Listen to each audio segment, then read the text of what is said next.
वजीर हाणला पाहिजे आणि वजीर हाणायचा म्हणजे फडणवीस हाणायचा, हरला पाहिजे.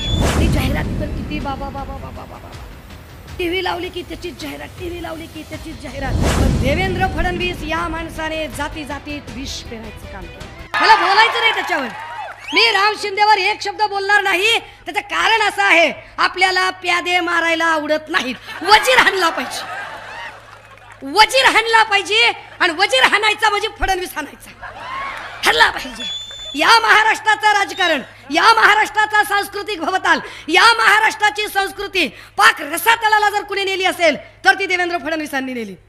अरे काय पद्धतीने जर सत्ताधाऱ्याचा कुणी असेल तर लगेच सत्ताधाऱ्याने काही केलं की सोडून द्यायचं आणि विरोधकांवर गुन्हे दाखल करायचे. काय गुन्हा दाखल केला म्हणून विचारलं तर म्हणाले BNS 296 दाखल केलाय. पाशा पटेलांवर गुन्हा काय? BNS 296. काय असतं BNS 296? तर म्हणे एखादं काहीतरी अश्लील गाणं बिनं वाजवल्यावर आणि दंड किती त्याला 1000 रुपये. म्हणजे people who having a capacity to pay 2000 rupees he can harass at twice. ज्याच्याकडे ज्याच्या खिशात 2000 रुपये असतील तो 2 वेळा अशा पद्धतीने गलिच्छ भाषा करू शकतो. ज्याच्या खिशात 5000 रुपये असतील तो 5 वेळा गलिच्छ भाषा करू शकतो. 1000 रुपये हा दंड आहे, 1000 रुपये हा दंड आहे. इतक्या गलिच्छ पद्धतीने एखादा माणूस बोलतो आणि देवेंद्र फडणवीसांना याच्यामध्ये यतकिंचितही वाईट वाटत नाही. एरवी त्यांच्या भाजपच्या आक्रस्ताळ्या बायका अगदी आकाश पाताळ एक करून सोडतात, पण याच्यावर त्यांना काहीच बोलावंसं वाटलं नाही. चकार शब्द त्यांना काढावंसं वाटत नाही. काय गलिच्छपणा, काय गलिच्छपणाचं राजकारण. दिवसा ढवळ्या, खून, मारामाऱ्या, शेतकऱ्यांचा विचार नाही. एक असं स्टेटमेंट दाखवा आणि जाहिराती तर किती बाबा बाबा बाबा बाबा बाबा. टीव्ही लावली की त्याचीच जाहिरात, टीव्ही लावली की त्याचीच जाहिरात. कुठं बी गेलं की त्याचंच बॅनर. अरे किती जाहिराती करतो बाबा, पैसा कुठला आला? आमच्याच खोक्यांचा ना, आमच्याच GSTचा, आमच्याच कष्टाचा. आमच्या सोयाबीनमध्ये काटा मारला, आमच्या कापसात काटा मारला, आमच्या दुधात काटा मारला आणि ती सगळा पैसा आता जाहिरातीत बाहेर काढता. होय, बाटगा अधिक कडवा असतो, ओरिजिनलला बोलायची गरज पडत नाही.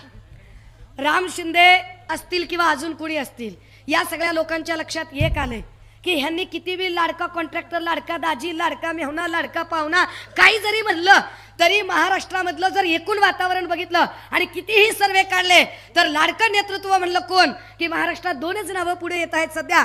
एक आदरणीय शरदचंद्रजी पवार साहेब आणि दुसरं सन्माननीय उद्धव बाळासाहेब ठाकरे. त्याच्यामुळे झालं काय की यांना कटेंगे बटेंगे करावं लागले.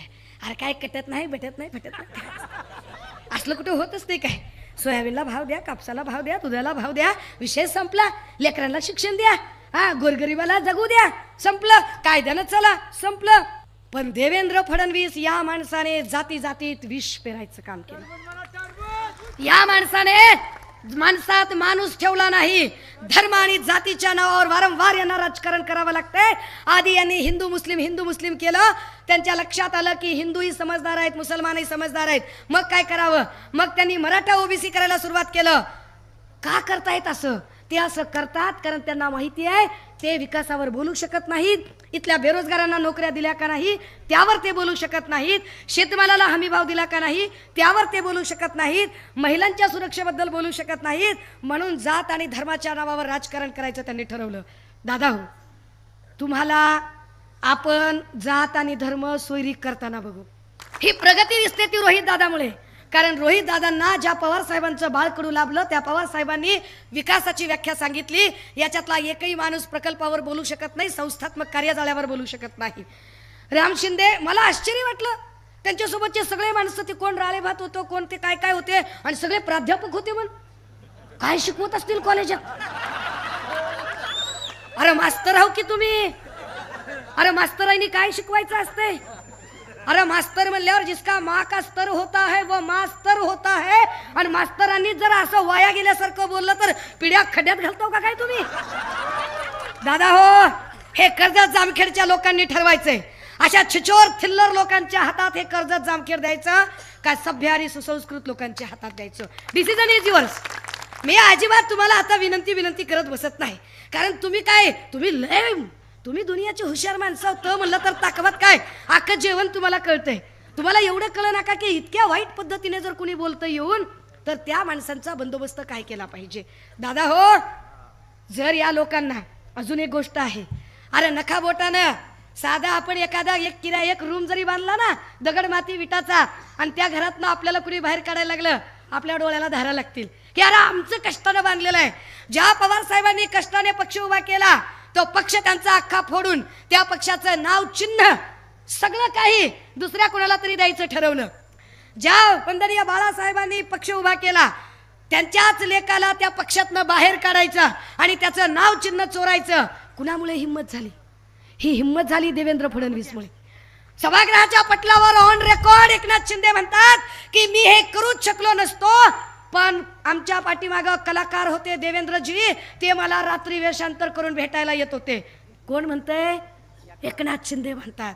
स्वतः आमची भाऊजाई म्हणते, स्वतः आमची भाऊजाई अमृता वहिनी म्हणते देवेंद्र असा हुडीबिडी घालून जायचा, असा गॉगल विगल घालायचा आणि रात्रीच्या अंधारात रात्रीच अंथरुणातनं जायचा. मी म्हणायची देवेंद्र तू असं कुठे जातोयस आणि काय करतोयस देवेंद्र?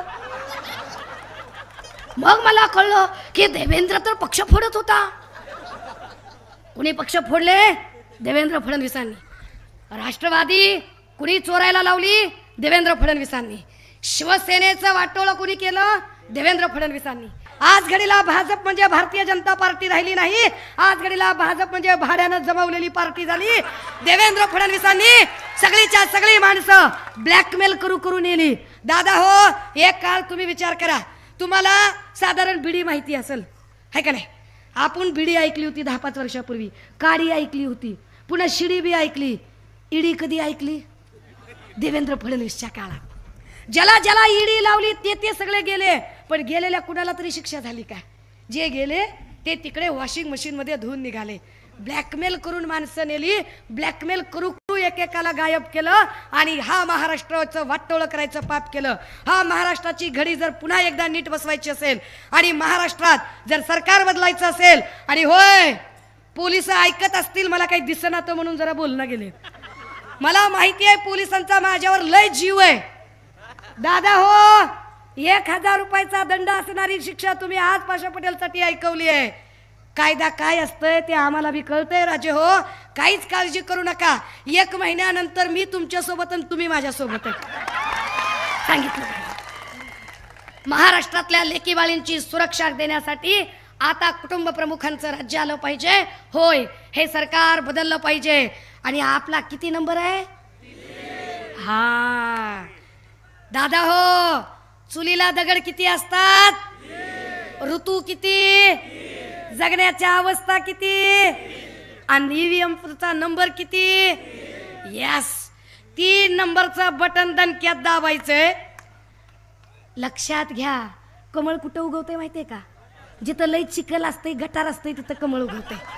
हे जर चिखल कमी करायचा असेल, तुतारी चांगल्या ठिकाणी वाजते, पवित्र ठिकाणी वाजते, मंगल ठिकाणी वाजते. मंगलमय आणि पवित्र वातावरण करायचं असेल तर 3 नंबरचं तुतारी वाजवणाऱ्या माणसाचं बटन दाबावं लागेल. आणि हो, कदाचित रोहित दादाच्या नावाचे डुप्लिकेट उभे करतील, कदाचित चिन्हाला साधर्म्य असणारी चिन्ह देतील. हे माणसं डुप्लिकेट आहेत, ह्याला डुप्लिकेट धंदे सुचतात, ह्याला ओरिजिनल काहीच सुचत नाही. पण आपण 3 नंबरचं बटन नीट लक्षात ठेवू.